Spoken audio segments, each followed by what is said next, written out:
Baik, perkenalkan nama lengkap saya Francisca Dekarital Jaimun dengan NIM 2003030018, kelas A semester 1, jurusan Sosiologi, Fakultas Ilmu Sosial dan Ilmu Politik, Universitas Nusa Cendana Kupang. Baik, kesempatan ini saya akan menjelaskan materi hasil review buku ke-16 mata kuliah pengantar ilmu sosiologi. Langsung saja, dalam makalah ini yang pertama membahas tentang sosiologi, wacana, dan filsafat publik. Sosiologi adalah studi ilmiah tentang struktur sosial dan hubungan serta perilaku manusia. Sains mengacu pada proses pengembangan teori yang diuji dan kemudian ditolak, dimodifikasi atau dipertahankan sampai dikembangkan lebih komprehensif. Sosiolog menguji teori-teori ini terhadap kasus-kasus empiris untuk menentukan apakah dan sejauh mana teori itu masuk akal dan diterapkan. Teori atau paradigma sosiologis adalah cara memahami efek kekuatan sosial pada individu sebagai anggota kelompok dan kategori sosial. Postkonstruktualis misalnya berpendapat bahwa pengamat atau ilmuwan memaksa kerangka konseptualnya pada apa yang sedang diamati, dan ini membatasi apa yang dapat dikatakan sains tentang dunia, alam, fisik, dan sosial, mempertahankan lensa yang digunakan para aktor sosial untuk menafsirkan dunia di sekitar mereka, dan membuat hubungan sosial mereka dengan orang lain dianggap sebagai ideologi.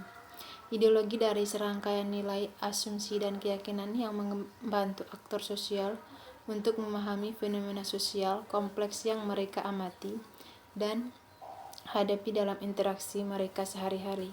Ini memungkinkan kita untuk menilai orang-orang dan mengevaluasi tindakan dan niat mereka dalam konteks hubungan dan struktur sosial. Bergantung pada ideologi seseorang, aktor sosial melihat dan mengevaluasi dunia di sekitar mereka dengan cara yang berbeda. Mengkonseptualisasikan sosiologi dan pengetahuan sosiologis sebagai kumpulan wacana. Wacana-wacana ini dibentuk oleh serangkaian sub-wacana tentang topik-topik seperti ekonomi, politik, budaya, dan masyarakat yang digunakan untuk menganalisis hubungan manusia dan masyarakat manusia. Wacana-wacana ini kontradiktif dan memandang masyarakat dan hubungan manusia melalui lensa-lensa yang saling bertentangan. Misalnya, fungsionalisme struktural, teori konflik, feminisme, dan interaksionisme simbolik. Dalam bahasa yang masuk akal, wacana mengacu pada tubuh bicara yang koheren dan rasional. Dalam tulisan akademis, wacana mengacu pada cara tertentu untuk mempresentasikan sesuatu dan hubungannya dengan hal lain, misalnya fakta sosial. Wacana terdiri dari sekelompok pernyataan yang memungkinkan aktor sosial untuk mengkonseptualisasikan sebuah kelompok sosial lainnya. Melalui wacana, aktor sosial merumuskan pengetahuan tentang topik atau kelompok sosial, misalnya kejahatan, masalah lingkungan, dan orang kulit putih. Wacana adalah cara kita berpikir, membayangkan, dan berbicara tentang realitas sosial.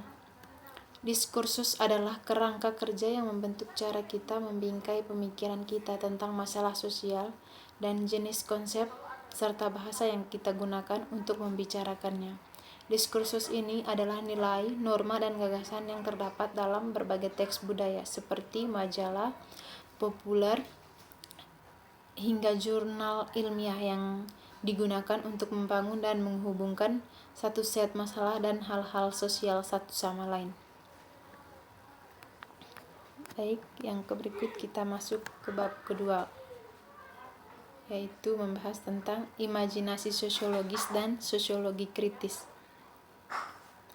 Salah satu cara terbaik untuk mempelajari teori sosiologis adalah dengan mempraktikkannya dan menerapkan apa yang kita pelajari dalam aktivitas sehari-hari dan hubungan sosial. Penting untuk menjadi produsen teori dan praktisi sosiologi dapat kita praktikkan melalui konsep imajinasi sosiologis. Imajinasi sosiologis ini menggabungkan teori dan praktek. Melalui konsep ini, seorang sosiolog yang bernama C.W. Mills menggabungkan analisis makro dan mikro sosiologis dalam pendekatan holistik untuk memahami masalah sosial dan menerapkan perubahan progresif dalam organisasi dan operasi struktur sosial. Mills mendekati teori sosiologis dengan memperhatikan konsekuensi sosial daripada secara eksklusif berfokus pada kebenaran absolut mereka atau objektivitas. Mills membedakan antara masalah pribadi tingkat mikro dan masalah publik tingkat makro dari struktur sosial dalam analisisnya tentang masalah sosial, politik, dan ekonomi. Ia berpendapat bahwa untuk memahami kehidupan para aktor sosial, kita perlu memahami sejarah suatu masyarakat atau makro. Dan untuk memahami sejarah suatu masyarakat, kita juga perlu memahami kehidupan individu yang menyusunnya atau mikro. Dia mempertahankan kebutuhan orang untuk mendefinisikan masalah yang mereka hadapi dalam terang masalah publik dan perubahan sejarah dan kontradiksi struktural. Masalah pribadi adalah masalah yang memiliki konsekuensi bagi individu dan orang-orang yang berhubungan langsung dengannya. Mill menegaskan bahwa masalah terjadi dalam individu dan dalam rangkaian hubungannya dengan orang lain. Mereka terkait dengan dirinya sendiri dengan area terbatas dari realitas sehari-hari yang dia sadari secara langsung dan pribadi. Masalah terjadi dalam konteks pengaturan sosial yang secara langsung dialami oleh aktor sosial dan mencerminkan keterlibatannya yang disengaja. Dengan kata lain, masalah adalah masalah pribadi dan terkait dengan nilai-nilai yang disayangi oleh individu yang dianggap terancam. Perceraian dan pengangguran adalah contoh bagus dari masalah pribadi. Perceraian dapat menimbulkan konsekuensi yang menghancurkan bagi pria, wanita, dan anak-anak. Akibat perceraian, seseorang mungkin merasa tertekan dan marah, bertindak tidak rasional, dan kehilangan teman serta dukungan keluarga. Ketika seseorang kehilangan pekerjaannya, individu tersebut mungkin tidak merasa berdaya lagi, karena dia mungkin tidak menganggap dirinya sebagai anggota masyarakat yang produktif, tidak mampu menghidupi dirinya sendiri atau keluarganya. Mereka mungkin kehilangan rumah karena tidak mampu membayar hipotek atau sewa. Akibatnya mereka menjadi tunawisma. Masalah publik mengacu pada faktor-faktor berorientasi makro yang memiliki konsekuensi bagi sejumlah besar orang dan masyarakat.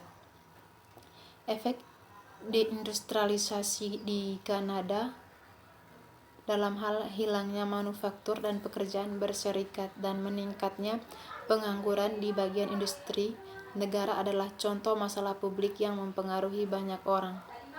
Perubahan hukum perceraian adalah contoh lain yang memudahkan perceraian.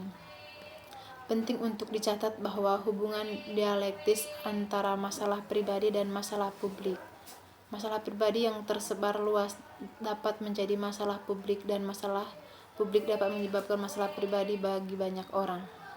Imajinasi sosiologis memungkinkan kita untuk melihat apa yang kita anggap sebagai masalah pribadi sebenarnya adalah masalah publik. Ini adalah refleksi dari hubungan dan struktur sosial, ekonomi, politik, dan budaya. Lalu yang berikut, bab ketiga, yaitu membahas sosiologi bidang multi aspek. Sosiologi adalah studi sistematis tentang kondisi dan fenomena sosial melalui analisis data yang dapat diamati. Sosiologi adalah disiplin ilmiah. Istilah sains menyiratkan bahwa ada realitas objektif yang dapat dipahami secara rasional melalui penerapan metode ilmiah, observasi, dan eksperimen. Sains didasarkan pada asumsi bahwa keteraturan dalam dunia sosial dapat diamati. Metode ilmiah didasarkan pada premis bahwa alam dipandu oleh hukum alam dan tugas ilmuwan adalah menemukan hukum-hukum ini melalui observasi dan analisis data. Dalam pandangan yang sama, sosiolog memulai studi tentang masyarakat dengan anggapan bahwa masyarakat diatur oleh hukum kemasyarakatan dan tugas mereka adalah menemukan hukum-hukum ini menggunakan metode yang sama dari ilmu alam atau fisik. Sosiolog menyebut pendekatan ini positivisme sebagai ilmu sosiologi, mengajukan teori abstrak dan menguji teori-teori ini terhadap kasus empiris untuk menentukan apakah mereka dapat dipercaya. Sosiolog menggeneralisasi dari penelitian, analisis, dan observasi untuk lebih memahami bagaimana masyarakat beroperasi. Sosiolog tidak hanya berkaitan dengan pengembangan pendekatan teoritis, ilmiah, dan empiris untuk memahami masyarakat dan perilaku manusia. Ini juga merupakan kerangka kerja untuk mengkritik masyarakat dan menggunakan pengetahuan kritis untuk bertindak atas dunia guna mewujudkan kesetaraan dalam hal atribut seperti ras, jenis kelamin, seksualitas, kelas sosial, agama, wilayah, dan lain-lain. Pengetahuan sosiologis menjadi lebih masuk akal bila dipraktikkan dalam interaksi kita sehari-hari. Artinya, pengetahuan sosiologis perlu disahkan dari perspektif teori kritis. Autentikasi terjadi ketika individu dan kelompok yang telah menjadi korban komunikasi dan informasi yang terdistorsi dan hegemonik memanfaatkan penelitian dan pengetahuan sosiologis dan menggunakannya untuk membebaskan diri mereka sendiri dan orang lain dari sistem eksploitasi dan hegemoni. Baik, demikian penjelasan dari saya. Atas perhatiannya diucapkan terima kasih.